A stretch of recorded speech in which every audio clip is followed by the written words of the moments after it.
Olá, boa tarde, bem-vindo a mais um Mercado e Companhia. Veja os destaques de hoje. Comissão de Constituição e Justiça da Câmara pode votar hoje PEC que deixa clara na Constituição possibilidade de prisão em segunda instância. Plantio de soja no Brasil atinge 58% da área, avanço de 12 pontos percentuais em relação à última semana, aponta a consultoria AG Rural. Presidente dos Estados Unidos, Donald Trump, afirma que não há acordo para a retirada gradual das tarifas sobre importações chinesas. E ainda, apesar da expectativa de alta nos preços do milho em 2020, relação de troca com boi gordo deve continuar favorável, afirma a Scott Consultoria. Na previsão do tempo, tem o risco de temporais para o sudeste e centro-oeste do país. Tem ainda as cotações, a sua participação e muito mais. Mercado e Companhia já está no ar.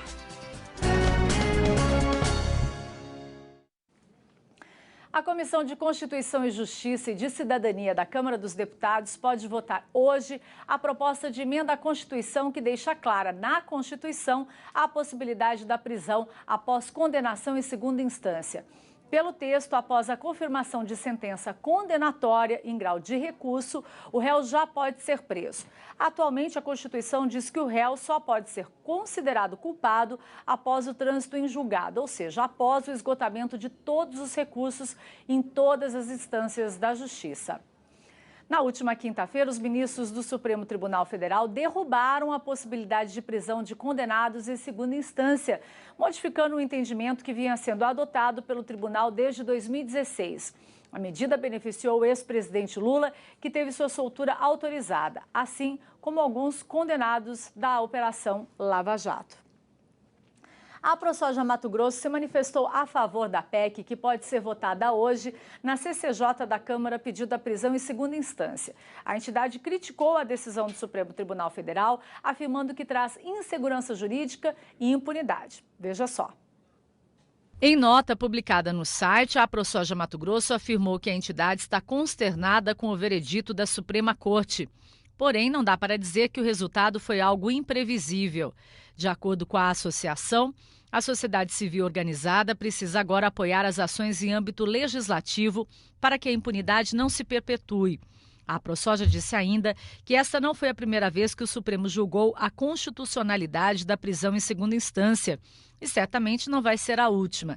Dessa forma, não haveria segurança jurídica com qualquer que fosse a decisão tomada na última quinta-feira.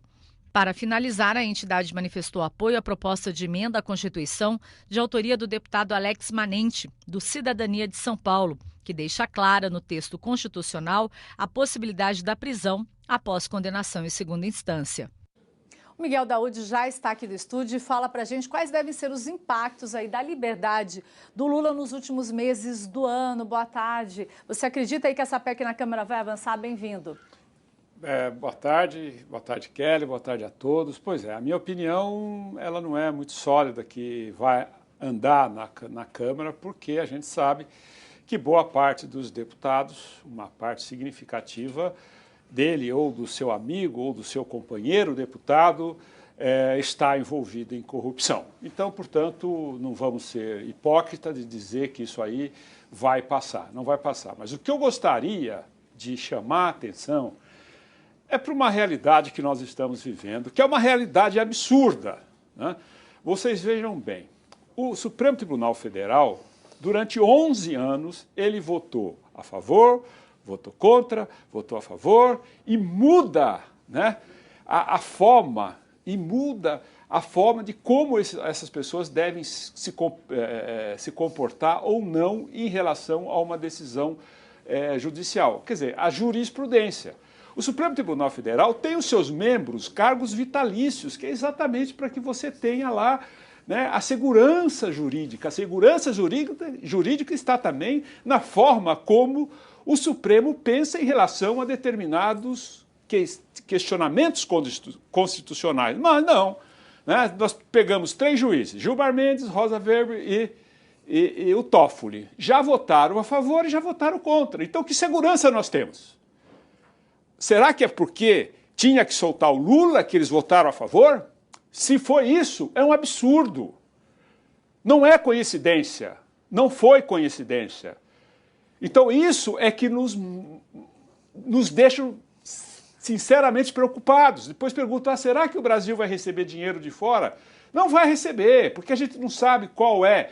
Então eu acho que o Supremo, no meu ver, ele errou, porque se tinha 5 votos, né, contra 6, poderia, então não é uma decisão juridicamente complicada, é uma decisão que pesou aí sim o viés político.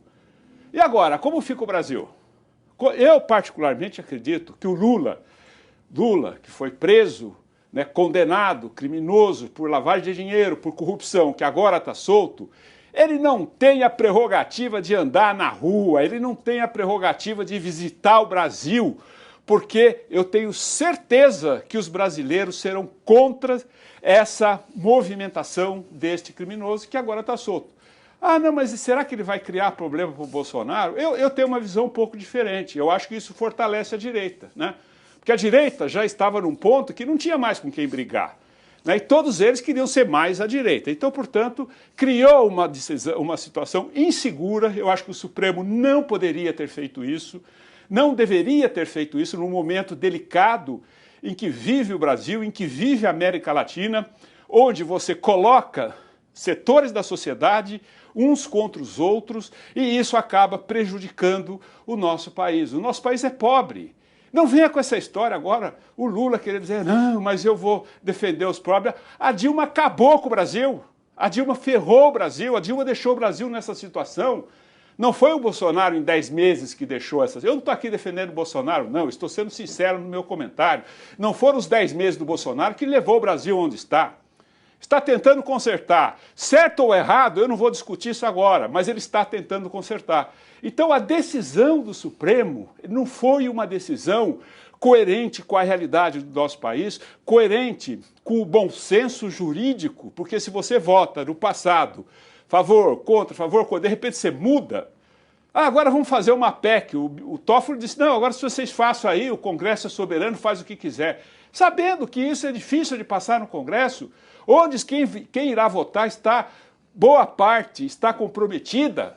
Meu Deus do céu, o Brasil não merece isso, nós estamos em uma pátria, a nossa pátria precisa crescer, a nossa pátria tem uma pobreza enorme. Eu estive recentemente lá no Vale do Jequitinhonha, ali próximo. Quer dizer, é difícil os produtores querem gerar riqueza ali, mas não conseguem, porque o Brasil está todo desestruturado. Como é que nós vamos ficar desse jeito, meus amigos? Como é? Eu conversei com alguns produtores, eles falaram, bom, aqui no meu estado o Lula não passa, aqui na minha cidade o Lula não veio. Vocês já imaginaram o risco que a gente está correndo por uma decisão que não tem cabimento, que não tem sentido, não é uma decisão que poderia ter sido tomada por coerência. Não, foi tomada por viés políticos e ideológicos. Portanto, Kelly, eu não vou entrar no mérito, né, de A, de B ou de C. Eu estou entrando no mérito de que a oscilação do Supremo Tribunal Federal em relação a um assunto que nos custa caro é, sem dúvida nenhuma, uma decisão errada para a sociedade. Daúde, brigadão aí pela sua participação com a gente aqui nesse início de semana. Boa semana para você. Obrigado. E o Banco Central divulgou hoje o relatório Fox, aquela pesquisa com mais de 100 instituições financeiras com as perspectivas para a economia para os próximos meses. A única mudança é na expectativa do IPCA, que subiu de 3,29% para 3,31%. O PIB no fim do ano continua em 0,92%. A taxa Selic também permanece em 4,5%. E o dólar segue em R$ 4,00 no fim de 2019. O economista-chefe da Infinity Asset, Jason Vieira, fez uma análise do cenário político e econômico no Brasil e no mundo. Para ele, os investidores estão atentos aos desdobramentos da soltura do ex-presidente Lula, assim como a guerra comercial entre China e Estados Unidos e a crise na Bolívia. Veja só. Hoje é mais um dia daqueles complicados para o mercado financeiro, principalmente depois de todos os eventos que tivemos no fim de semana. O principal agora, a mote do mercado, tem sido a guerra comercial entre Estados Unidos e China, depois que um período grande de silêncio de Donald Trump e os chineses indicando que estavam próximos a um acordo, quando Trump veio e disse que não existe o acordo ainda, o mercado reagiu negativamente. O contexto internacional ainda é de descompressão do dólar, mas para mercados emergentes o real não tem conseguido avançar. E isso também tem sido um problema. Localmente temos a questão política. Entre Evo Morales e Lula, as coisas quase que se neutralizam. Um lado, a esquerda teve uma vitória e, por outro, a esquerda teve uma derrota. Há um lado positivo, o governo tem se mantido quieto nessa história, tem se mantido comedido. Isso é um ponto importante, exatamente para evitar se dar um excessivo destaque à situação. É ainda um mercado, é uma situação em aberto, não há garantias ainda dessa questão política, o que ela pode gerar, mas uma coisa que deve ocorrer. A PEC em relação à segunda instância deve avançar e não só isso, a questão da PEC da segunda instância deve avançar também as PECs de pauta econômica. O foco do governo agora vai ser entregar uma boa economia, que contra uma boa economia qualquer retórica vira gritaria. A expectativa de preços do milho em 2020 é de uma alta ainda mais acentuada, de acordo com a Scott Consultoria. Mesmo assim, a relação de troca entre o grão e o boi vai continuar favorável para os pecuaristas, já que a arroba do mercado futuro também está em elevação. O analista Rafael Ribeiro explica como deve ficar o cenário para a alimentação animal no ano que vem. Veja só. Olá a todos, uma boa tarde. Bom, com relação ao mercado do milho, as expectativas aí são realmente de preços mais altos no ano que vem. A gente deve ter do lado da demanda um cenário bastante firme, principalmente puxado pelos segmentos de aves e suínos.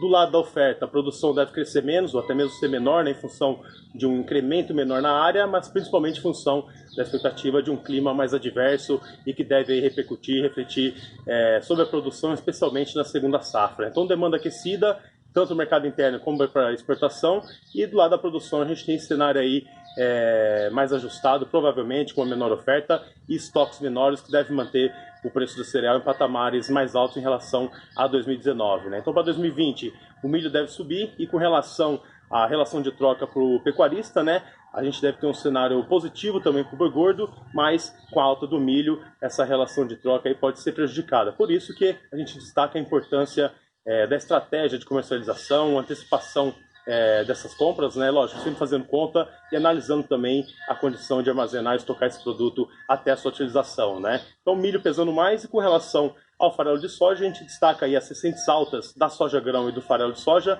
puxadas aí principalmente pela valorização do câmbio, né? Já que do lado da oferta a gente tem um cenário de previsão aí de uma maior disponibilidade de soja e de farelo na temporada 2019-2020, né? A produção brasileira vai aumentar, mas lembrando que no cenário mundial a gente tem uma forte redução na oferta norte-americana e também aí estoques menores, pensando no volume mundial, né? Então, para a soja, as oportunidades aí no caso do farelo de soja podem aparecer no primeiro trimestre de 2020, pensando aí no período de colheita aqui no Brasil, mas também pensando principalmente na questão do aumento dos esmagamentos da soja para a produção de farelo, e essa maior oferta historicamente pressiona as cotações para baixo, né? Mas, no caso da soja, acho que o destaque principal é com relação ao câmbio, principalmente em função dessa forte valorização que a gente viu aí nessa última semana. E olha só, o clima no sul de Minas Gerais está prejudicando o desenvolvimento das lavouras de café na região. Segundo a Fundação Procafé, com as chuvas irregulares, a safra em 2020 deve ser menor. Acompanhe. Boa tarde aos amigos do Canal Rural. Falando em clima e lavouras no sul de Minas, o que nós temos observado nos últimos dias é chuvas irregulares na região. Em alguns locais chove muito, em outros locais não chove nada.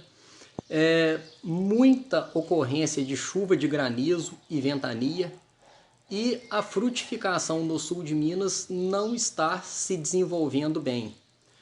Algumas lavouras que tiveram pequenos problemas no momento da florada estão demonstrando um pegamento de florada péssimo, e a situação que nós da Fundação Procafé já vínhamos comentando, que a safra de 2020 não seria igual a de 2018, já podemos afirmar que será menor.